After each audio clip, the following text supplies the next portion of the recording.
সে টাকা কেমনে কামাই করা যায়। 3 বাটপাড়ের 1 বাটপার বুদ্ধি করছে, ঠিক আছে টাকা এই সিস্টেমে কামাই করতে হবে। বিশাল একটা টাবু গাইরা এই টাবুর ভিতরে মাইকে অ্যালার্ম দিতে হবে, কেউ যদি আল্লাহকে দেখতে চান এই ঘরে ঢুকলে আল্লাহকে দেখতে পারবেন, টিকিট হলো 10 টাকা। এরকম অনেক এলাকা থেকে লোক আসছে, ওই ঘরে ঢুকলে নাকি আল্লাহকে দেখা যাবে মাত্র 10 টাকার বিনিময়ে।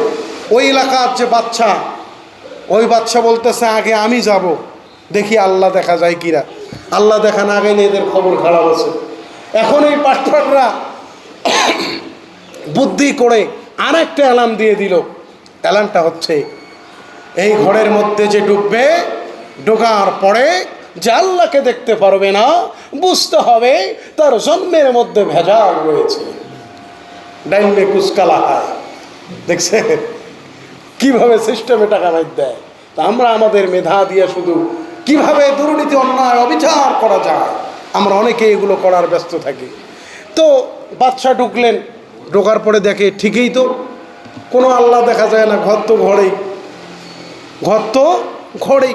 এখন বাদশা চিন্তা করলো আবার তো মাইকে একটু পর পর অ্যালার্ম দিচ্ছে, যে আল্লাহকে দেখতে পারবে না তার জন্মের মধ্যে কি আছে, বেজাল আছে। বাদশা চিন্তা করলো বাপরে বাপ, যদি এই কথাটা আবার বাইরে গিয়ে প্রকাশ করি, আল্লাহকে দেখা যায় নাই, আল্লাহকে দেখতে পাই নাই, তাহলে তো আমার জন্মে ভেজাল, মানুষ তো বলবে বাদশার জন্মের মধ্যে ভেজাল আছে।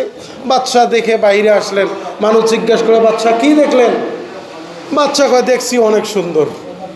কারণ বাদশা ভয়ে আছে, যদি বলি দেখি নাই তাহলে তো বলবে আমার জন্মে ভেজাল আছে।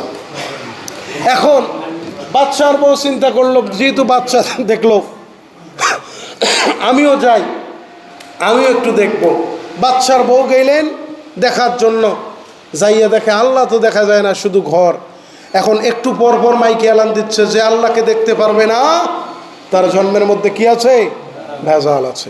বাদশার বউ দেখলেন দেখা যায় না। বাদশার বউ কয় আমার স্বামী দেখলো, তাহলে ওর জন্ম ঠিক আছে, আমি দেখতে পেলাম না, আমার জন্মে মনে হয় ভেজাল।